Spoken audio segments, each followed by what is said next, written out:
નમસ્તે મિત્રો.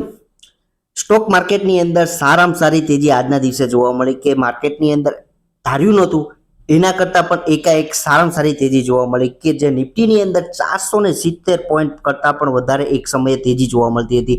Closing base ઉપર અત્યારે આપણને 470 પોઈન્ટ ઉપર એટલે કે ટોપ નવો હાઈ 25,433નો બની ગયેલો જોવા મળી રહ્યો છે કે જે ઓલ્ડ હાઈ હતો 25,333 થી અત્યારે આપણે નવા ટોપ હાઈ ઉપર જઈ રહ્યા છીએ.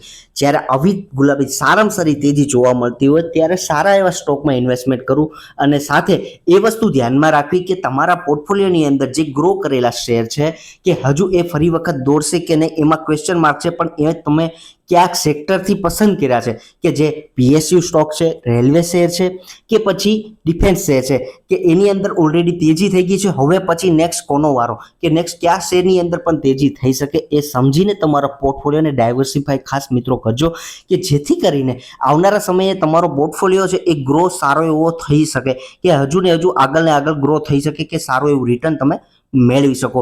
એના માટે ખાસ વિચારી અને તમારે નેક્સ્ટ લેવલમાં આગળ તમારે ડાયવર્સિફાઈ કરવો જોઈએ. હવે વિડીયોની અંદર આગળ વધીએ આપણે. મિત્રો, ગઈકાલે એક વિડીયો સેમિકન્ડક્ટર ઉપર મેં બનાવેલો હતો. એક સ્ટોક્સની અંદર સારી એવી તેજી આજના દિવસે જોવા મળી. એટલે કે મારો કહેવાનો અર્થ એ છે કે આ વિડીયોની અંદર કે આ જે સેક્ટર છે સેમિકન્ડક્ટર સેક્ટર એ સારામાં સારી તેજી નેક્સ્ટ લેવલની તેજી કે આવનારા સમયની અંદર તમને લોંગ ટર્મ જર્નીની અંદર સારો એવો બેનિફિટ આપી શકે એમ છે, કારણ કે પ્રોડક્શન લાઇન છે અને આ જે સેમિકન્ડક્ટરની ચિપ્સ છે એ દરેક ઇક્વિપમેન્ટ્સ, દરેક પાર્ટ્સ, એરોસ્પેસથી લઈને રેલવે ક્ષેત્ર, કોઈ પણ ડિવાઇસની અંદર તમે એનો ઉપયોગ કમ્પલસરી કરવો પડે એમ છે.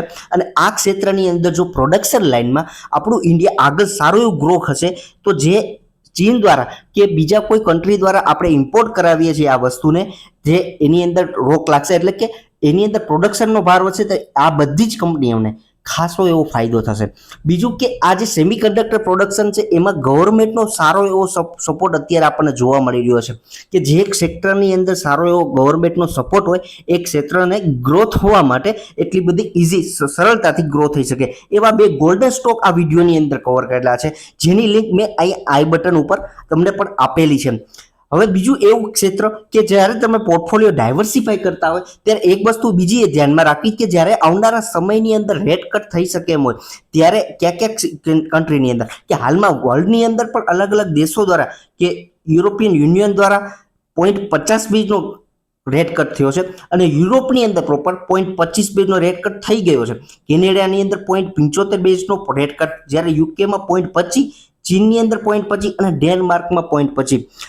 હવે જ્યારે અમેરિકા જે ફેડ દ્વારા અમેરિકા ઉપર રાહ જોઈ દેવાય છે કે જ્યારે અમેરિકા એ ગ્લોબલી લેવલે આપણને ઇકોનોમીનો લીડરશિપ ધરાવતો કે જે રીતે રેટ કટ એ લોકો કરશે એની ઉપર ડિપેન્ડ છે આપણું ઇન્ડિયા કે આપણું ભારત છે એ કયા બેઝ ઉપર કેટલા બેઝ ઉપરનો રેટ કટ આવનારા સમયની અંદર કરી શકશે. આ ધ્યાન ખાસ રાહ જોવાઈ રહી છે. જ્યારે આ બધી રેટ કટની વાત થતી હોય ત્યારે જ્યારે આપણે નવા રિટેલ ઇન્વેસ્ટરો છે એ રાહ જોતા હોય કે શું કઈ કંપનીઓને ફાયદો થઈ શકે.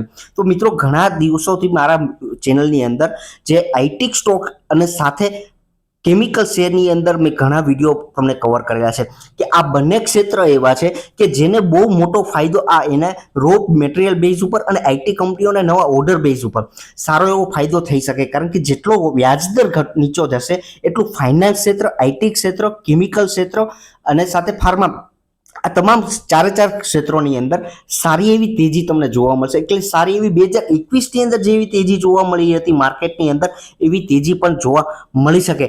એટલા માટે કે આ કંપનીઓને તમારે ખાસ ધ્યાનમાં રાખવી જોઈએ. આ સિવાય આપણે આગળ વધીએ કે આપણા વિડીયોની અંદર એક સ્ટોક્સ એવો છે કે જે લાર્જ કેપ સ્ટોક છે કે જે તમારી લોંગ ટર્મ જર્નીની અંદર સારામાં સારું રિટર્ન બનાવી શકે કે છેલ્લા 3 વર્ષથી એ શેરની અંદર જમ્પ જોવા નહોતો મળ્યો કે જે શેર છેલ્લા 3 વર્ષથી એક જ રેન્જની અંદર જોવા મળતો હતો કે એ જે શેર છે એ તમારા માટે આ કોઈ ખરાબ શેર થઈ જતો નથી કે એના રેન્જની અંદર કોઈ પણ શેર કામ કરી રહ્યો હોય કે ટ્રેડ કરી રહ્યો હોય તો આપણે એક સારી એવી ઇન્વેસ્ટમેન્ટ જર્ની માટે કે એસઆઈપી પણ તમે કરી શકો. જો તમે એ શેરને સારી રીતે સમજતા હોય તો આ સ્ટોકમાં તમે એસઆઈપી પણ કરી શકો. કારણ કે આજે શેરની વિશે હું વાત કરવી છે મારે, કે જે કંપનીનું માર્કેટ કેપ 3.41 લાખ કરોડનું લાર્જ કેપ કહી શકીએ એવી કંપની, કે જે કંપની એફએમસીજી ક્ષેત્રથી બિલોંગ કરતી કંપની છે. અને હાલની દ્રષ્ટિએ આ કંપનીનો શેરનો ભાવ અત્યારે પણ 5449ના ટોપ હાઈ ઉપર જવા જઈ રહ્યો છે. કે હું જે કંપનીની અંદર વાત કરી રહ્યો છું એ જે કંપની છે એ એવન્યુ સુપરમાર્ટ ડીમાર્ટ, કે જે કંપનીના શેરનો ભાવ આજનો ભાવ કે 5236 રૂપિયા જોવા મળી રહ્યો છે.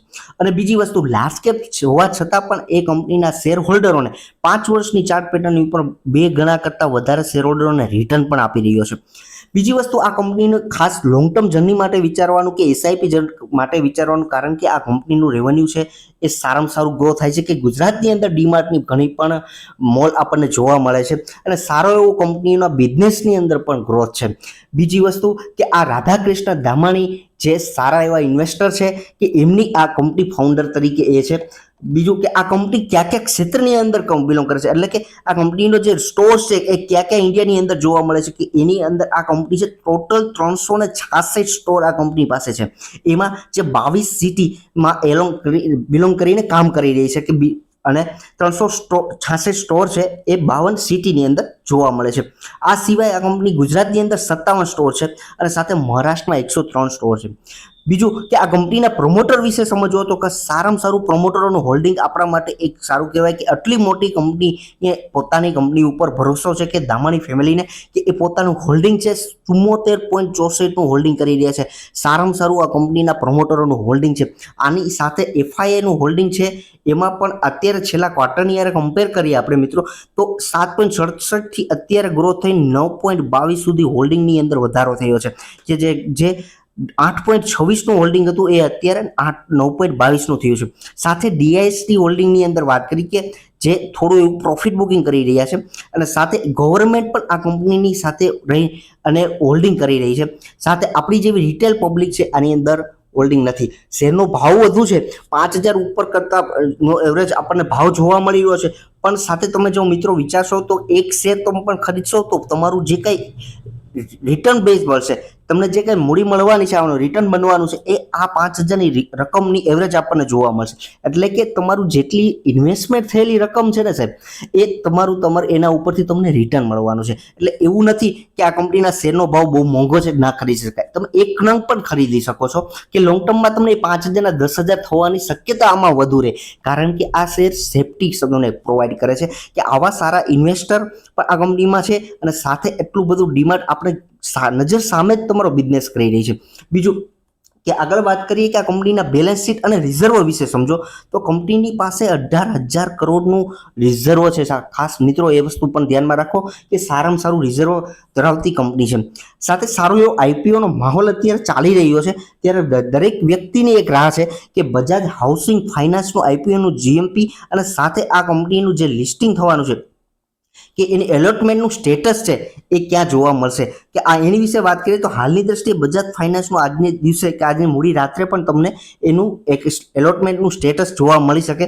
કે એની જે લિંક છે એ પણ મેં અહીંયા આઈ બટન ઉપર તમને પ્રોવાઈડ કરું છું. અને સાથે અત્યારે પહેલા સમજીએ કે આ કંપનીનું જે જીએમપી છે હાલની દ્રષ્ટિએ 105, એટલે કે 105% રિટર્ન જો માર્કેટની અંદર આજની તારીખમાં જો આ લિસ્ટ થાય તો 105% રિટર્ન આપી શકે એમ છે. હવે મંડેના દિવસે આ કંપની માર્કેટમાં લિસ્ટ હશે, પણ જો તમારે એનું એલોટમેન્ટ મળ્યું છે કે નહીં એનું સ્ટેટસ જોવું હોય તો એડ્રેસ બાર પર તમે આ લિંક ટાઈપ કરીને પણ તમે મૂકી શકો છો. અને સાથે ડિસ્ક્રિપ્શનમાં પણ મેં આની લિંક પણ તમને આપેલી છે. હવે તમે એને ત્યાંથી પણ તમારું એલોટમેન્ટ સ્ટેટસ જોઈ શકો છો. જો તમને આ એલોટમેન્ટ મળતું હોય મિત્રો તો બજાજ ગ્રુપથી બિલોંગ કરતી હાઉસિંગ ફાઇનાન્સની કંપની છે અને લોંગ ટર્મ જર્ની માટે સાહેબ આ બહુ સેફેસ્ટ સ્ટોક્સ કહી શકીએ, કે જે બજાજ ગ્રુપના નામના હિસાબે આ કંપનીની અંદર એટલું ઇન્વેસ્ટમેન્ટ થયું છે. એની સાથે ક્યુઆઈબીની ડેટા પણ તમે જોયો હશે કે ક્યુઆઈબીનું સબસ્ક્રિપ્શન 200 ગણું જેટલું થયેલું છે. અને સાથે રિટેલ આપણી જેવી પબ્લિકનું પણ સારું એવું રિટેલનું પણ ઇન્વેસ્ટમેન્ટ કે એલોટમેન્ટ માટે પણ ટ્રાય કરેલી છે. સાથે લોંગ ટર્મ જર્ની માટે આ કંપની બહુ સારી છે કે હાઉસિંગ ફાઇનાન્સ ક્ષેત્રે અલગ પણ લિસ્ટ કરાવે છે, જ્યારે કંપની તે એનું જે ભૂતકાળમાં જે વર્ક થયેલું છે એના બિઝનેસ વિશે એના જે રીતનું એ ડેટા છે એટલા એના સ્ટોર્સ આપણા ઇન્ડિયાની અંદર અવેલેબલ છે, જેના થ્રુ આ કંપની સારો એવો બિઝનેસ કરી શકશે. એટલે કે આવનારા સમયમાં લોંગ ટર્મ જર્ની માટે આ શેર બહુ સારો જ કહી શકીએ. હવે એન્ડ સુધી વિડીયો જોવા માટે તમામ મિત્રોનો ખૂબ ખૂબ આભાર. Thank you.